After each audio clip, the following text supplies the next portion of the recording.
के मौरिया बाबू ही पेन्हियला कि बाबू हो सासु दे संभालियो नहालो कि बाबू हो सासु दे संभालियो नहालो। मलिया तो हालै मम्मी माना पचतैली कि मम्मी गे सासु हाथे कौड़ियो नहाले कि मम्मी गे सासु हाथे कौड़ियो नहाले।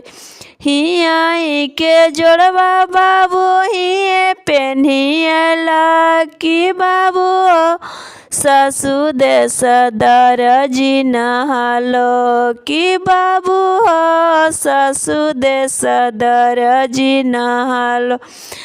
दरजी तो हालै मम्मी माना पचतैली कि मम्मी गे सासु हाथे कौड़ियो नहालै कि मम्मी गे सासु हाथे कौड़ियो नहालै।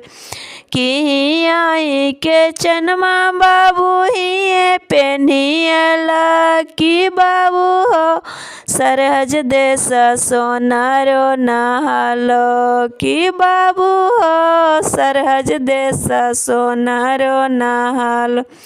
कि हियाई के औठिया बाबू हिए पेन्हियला कि बाबू हो सरहज देश सोनारो नहालो कि बाबू हो सरहज देश सोनारो नहालो।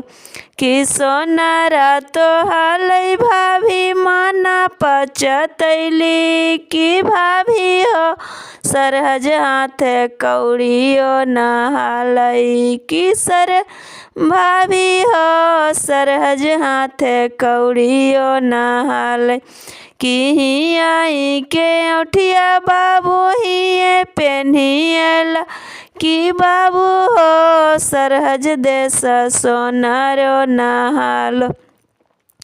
कि सोनारा तो हालै दीदी माना पचतैली कि दीदी हो सरहज हाथे कौड़ियो नहालै कि दीदी हो सरहज हाथे कौड़ियो नहालै। कि हियाई के जुतवा बाबू हिए पेन्हियला कि बाबू हो सासु दे